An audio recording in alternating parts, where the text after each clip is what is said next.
नमस्कार विद्यार्थी मित्रांनो, डॉक्टर सुशील स्पॉटलाईट या आपल्या यूट्यूब चॅनलवर तुमचं सर्वांचं स्वागत आहे. 19 एप्रिल 2021च्या चालू घडामोडींचं विश्लेषण आपण बघणार आहोत. तत्पूर्वी डॉक्टर सुशील स्पॉटलाईटला टेलिग्रामवर फॉलो करण्यासाठी डिस्क्रिप्शनमधली लिंक तुम्ही वापरू शकता. फेसबुकवर आपला ग्रुप आहे, तिथेही फॉलो करू शकता. आजची जी पहिली न्यूज आहे ती करोना संबंधीची आहे. महाराष्ट्रामध्ये ऑक्सिजनचं जे काही कमतरता आहे त्याच्यासाठी ऑक्सिजन एक्सप्रेस महाराष्ट्रात येणार आहे बघा.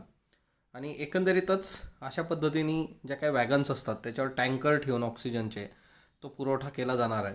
आणि नक्कीच अशाच पद्धतीने गोष्टी टॅकल कराव्या लागणार आहेत आपल्याला. सो महाराष्ट्रासाठी प्राणवायू एक्सप्रेस जी आहे ती सोडण्यात येते आहे. तर वैद्यकीय वापरासाठीचा प्राणवायूचा तुटवडा दूर करण्यासाठी ही एक्सप्रेस असणार आहे.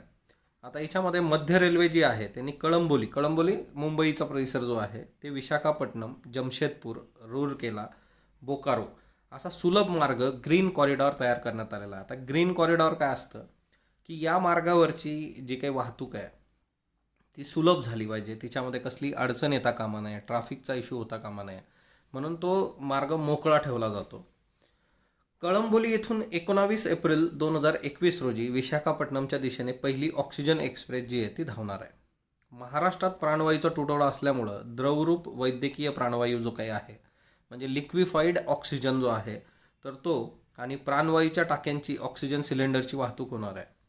आता हे समतल वॅगनवर ठेवलेल्या रोड टँकरसह तुम्हाला वरती दाखवलं, वॅगनवर रोड टँकर ठेवलेला होता, फोटो दाखवलेला आहे. Roll on roll off ro सेवा जी आहे तर तिथून सुद्धा द्रवरूप वैद्यकीय प्राणवायूची वाहतूक केली जाणार आहे. सो जसं तुम्हाला जर आठवत असेल की काही वर्षांपूर्वी लातूरमध्ये आपण वॉटर रेल्वे सोडली होती, पिण्याचं पाणी जे होतं ते पाठवलेलं होतं है ना, पाण्याची रेल्वे गेली होती लातूरला, कारण पाणीच नव्हतं तिथं है ना. तर त्या पद्धतीने आता ऑक्सिजनच्या बाबतीमध्ये हे होतं आहे. आणि एकंदरीतच आपल्याला अशाच पद्धतीने गोष्टी वर्क कराव्या लागणार आहे, कारण आपल्या इथलं जे काही प्रोडक्शन आहे ऑक्सिजनची काही डिमांड आणि सप्लाय हा खूपच मिसमॅच झालेला आहे. म्हणजे लिटरली अशी परिस्थिती आहे, डिमांड खूप वाढलेली आहे, सप्लाय आपल्याला वाढवणं गरजेचं आहे. आणि त्याच्याकरता ती जी डिमांड आहे ती फुलफिल करायला, हा सप्लाय वाढवण्याकरता आपल्याला काय करावं लागेल की एकंदरीतच बाहेरच्या राज्यांमधून एक्स्ट्राचं जो काही तिकडं प्रोडक्शन होतं आहे पण तिकडं तर तेवढी डिमांड नाही आहे, ते घेऊन यावं लागणार आहे. कारण डिमांड जी आहे ती लिटरली खूप वाढलेली आहे आणि आता सप्लाय वाढवण्यासाठी असे प्रयोग करणं आपल्याला अपेक्षित आहे.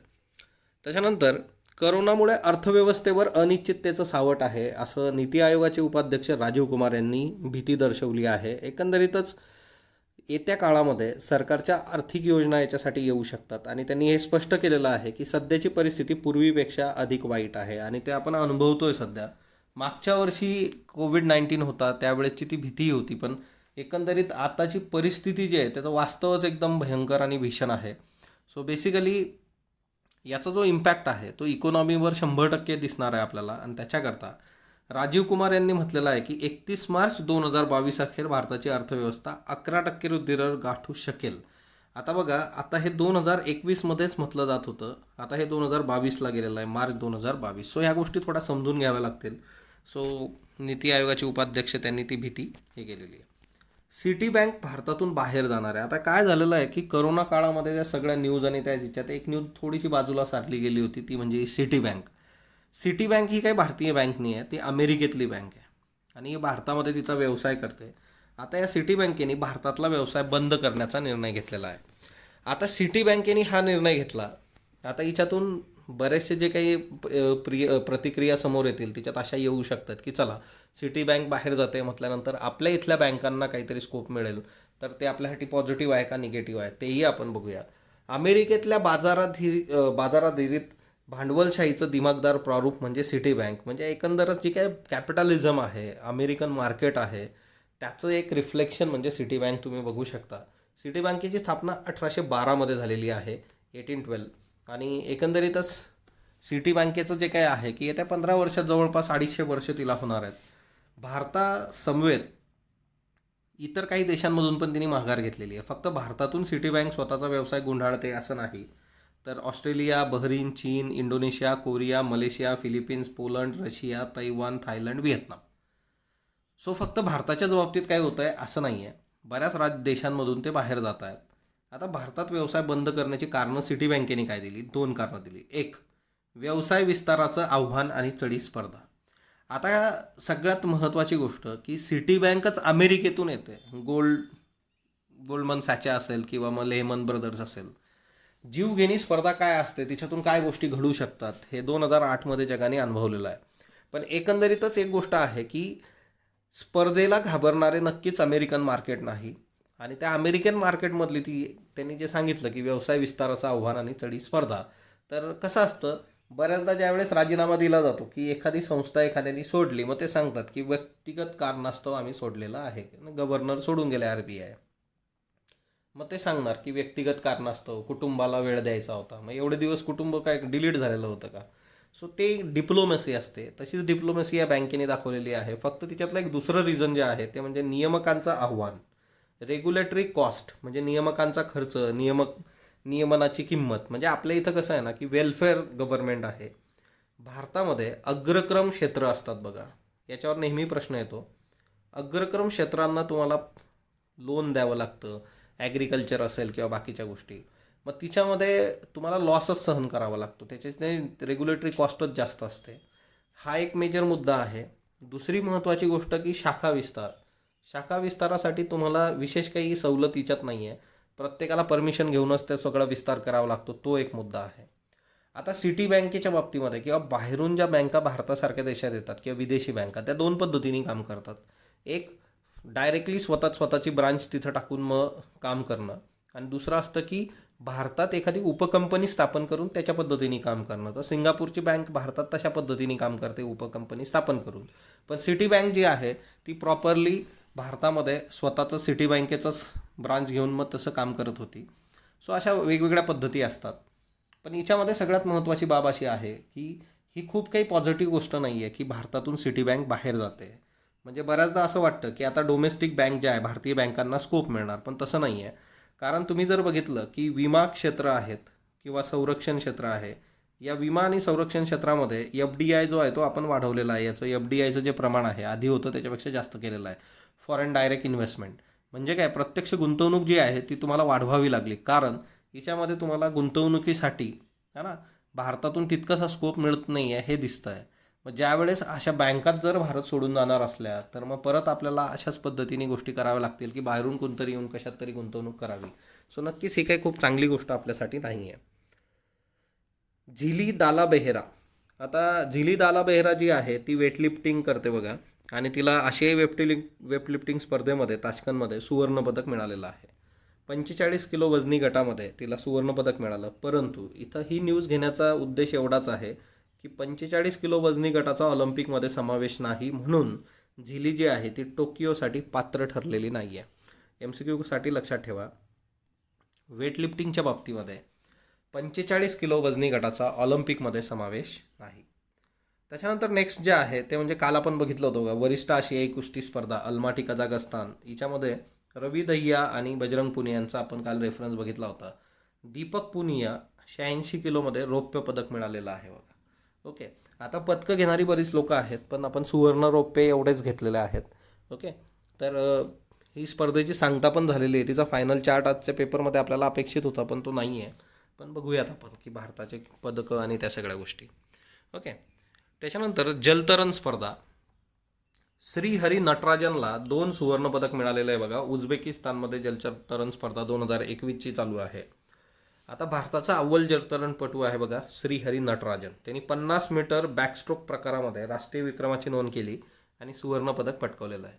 या स्पर्धेमध्ये 100 मीटर बॅकस्ट्रोक प्रकरणामध्ये 2 वेळा राष्ट्रीय विक्रम त्यांनी मोडीत काढलेला आहे. सो श्रीहरी नटराजन जे आहे ते लक्षात ठेवा. जलतरण स्पर्धा है ना आशियाई याच्यामध्ये उझबेकिस्तानच्या जलतरण स्पर्धेत 2 सुवर्ण. भारतामध्ये वटवाघुळाची एक नवीन प्रजाती सापडलेली आहे मेघालयमध्ये बघा. Okay, so bat with a sticky disc. आता हिला युडिस्कोपस डेंटिक्युलस असं नाव दिलेलं आहे आणि सापडलेली आहे नॉंगखायलम वाईल्ड लाईफ सँक्च्युरी. आता बऱ्याचदा कसं असतं की ज्या वाईल्ड लाईफ सँक्च्युरी जे नॅशनल पार्क न्यूजमध्ये असतात ते विचारले जातात. याच्यासाठी पूर्ण पाठ करायची नक्कीच गरज तुम्हाला नसते.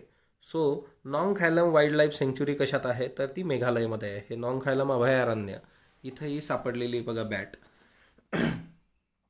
ही जी बॅट आहे हिचं वैशिष्ट्य म्हणजे काय की बांबूचा जो काही अधिवास आणि बांबू डेव्हलिंग बॅट आहे, स्टिकी डिस्क आहे, म्हणजे तिथं जर खालचा जो रिजन तुम्ही जर बघितला तो डिस्कसारखा आहे आणि स्टिकी आहे तो. ओके. आणि एकंदरीतच फ्लाईंग मॅमलच्या बाबतीमध्ये भारतात एकूण प्रजाती झालेल्या आहेत 130. ओके, कारण ही नवीन प्रजाती आहे. सो उडणारे मॅमल्स जे आहेत त्याच्या प्रजाती जे टोटल ज्या झालेल्या आहेत भारतात ह्या बॅट सगट 130 झालेल्या आहेत. ओके. दुसरी महत्त्वाची गोष्ट की असं पहिल्यांदा होतं आहे की भारतामध्ये ह्या पद्धतीची बॅट सापडलेली आहे, तर तोही एक फार महत्त्वाचा मुद्दा आहे. ओके. भारतातली पहिली bamboo dwelling bat with a sticky pads, तर हे एक लक्षात असू देत. ओके. सो नवीन ज्या काही प्रजाती असतात त्याच्यावर प्रश्न आपल्याला रेग्युलर विचारले जात असतात, तर तेवढं मेघालयचा रेफरन्स, अभयारण्याचा रेफरन्स लक्षात ठेवा. इलेक्शन कमिशन संबंधी खूप महत्त्वाचं एक आर्टिकल आलेलं आहे बघा द हिंदूला. आणि इलेक्शन कमिशन हे पॅरलल गव्हर्नमेंट म्हणून काम करू शकतं का वगैरे अशा अर्थाने.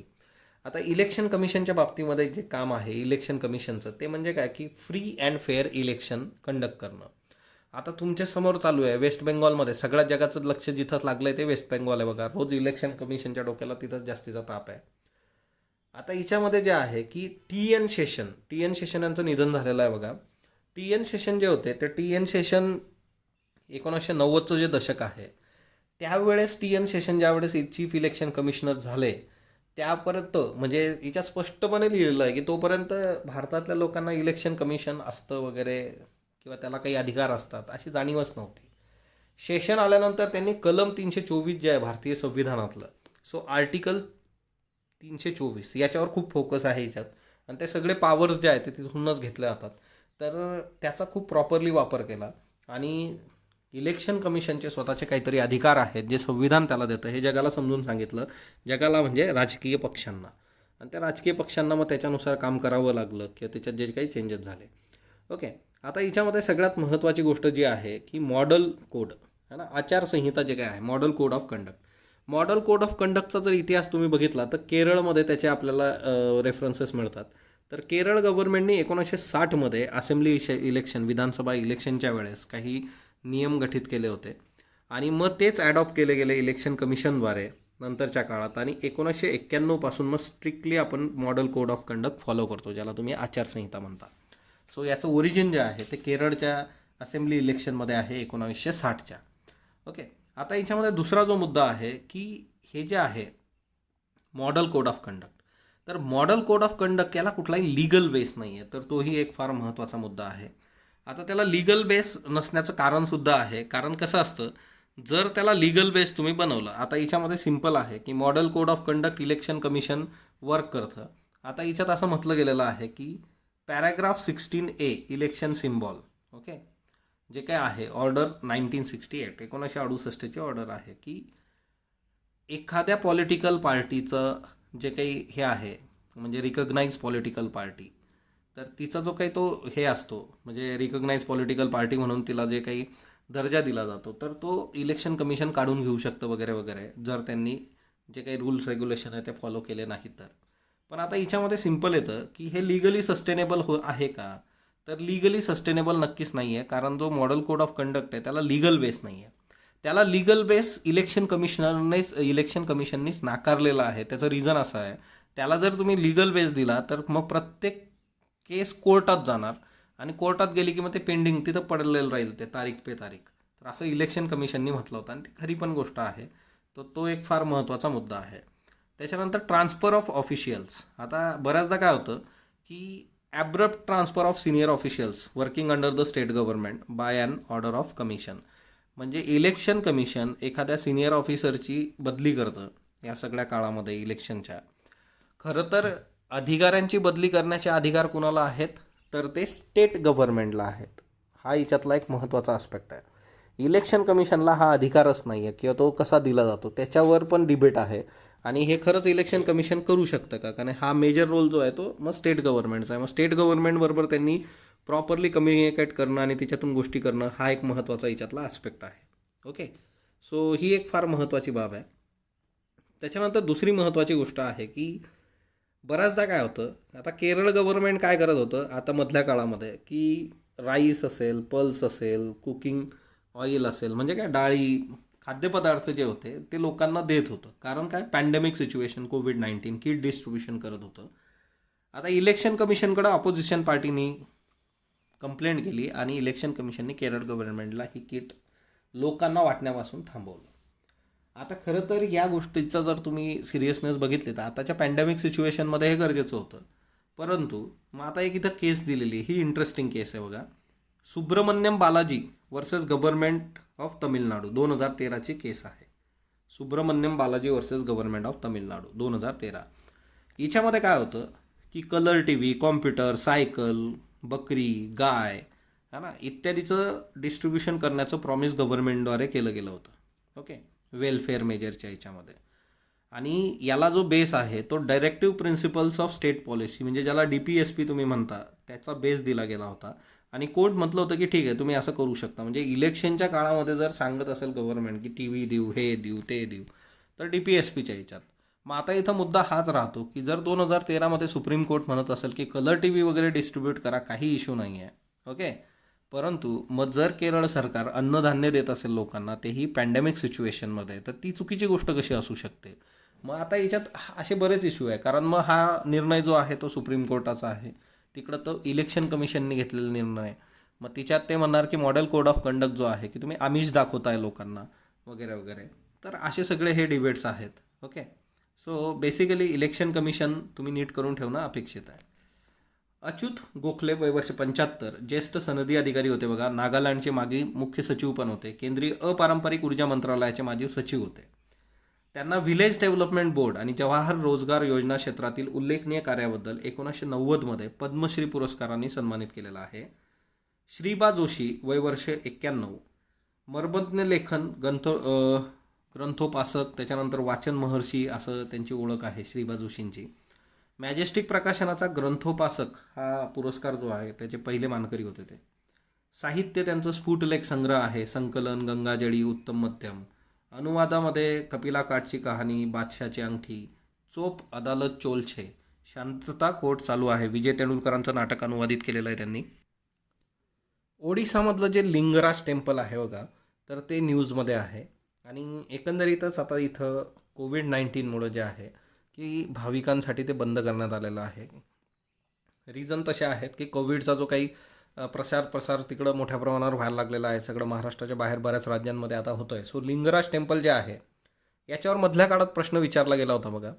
हे सिम्पल रेफरन्सेस पेपरला येत असतात. ओडिसामध्ये लिंगराज टेम्पल जे आहे ते ओडिसामधलं सर्वात जास्त दुसऱ्या क्रमांकाचं भाविकांद्वारे भेट देणारं मंदिर आहे.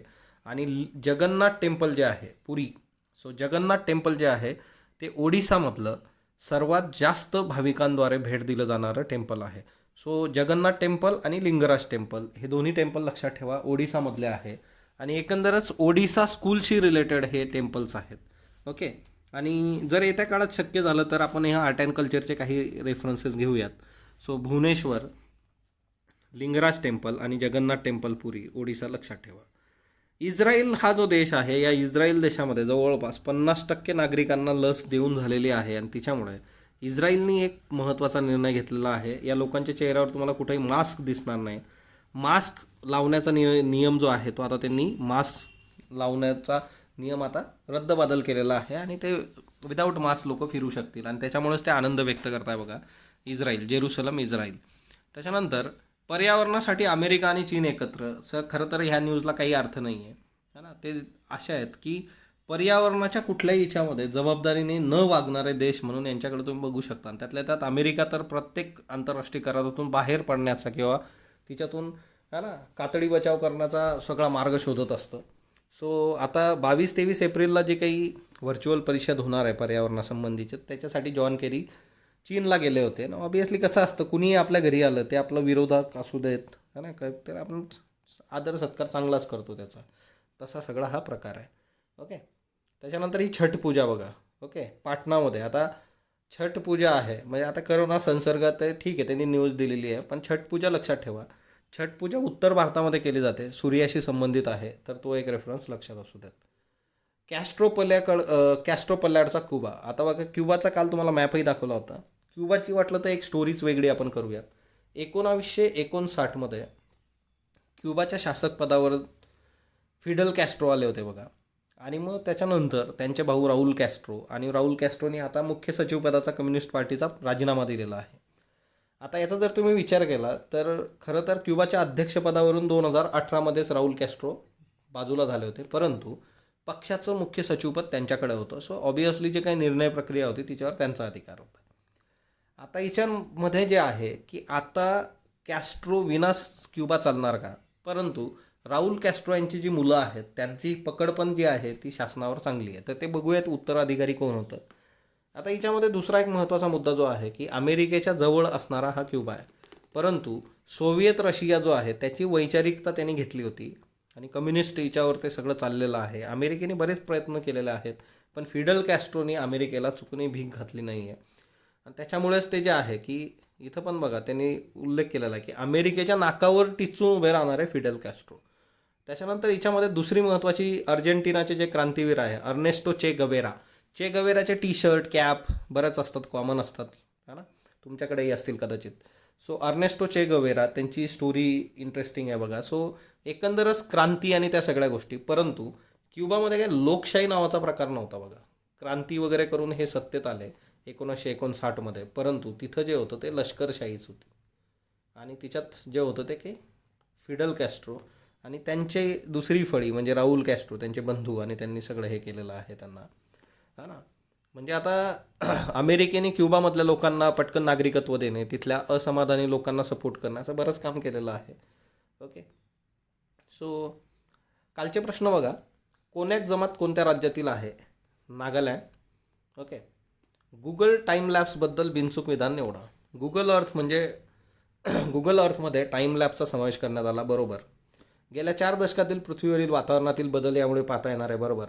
2017 नंतर गुगलने केलेला सर्वात महत्त्वाचा अपडेट मानला जातो. सर्व स्टेटमेंट योग्य आहेत बघा.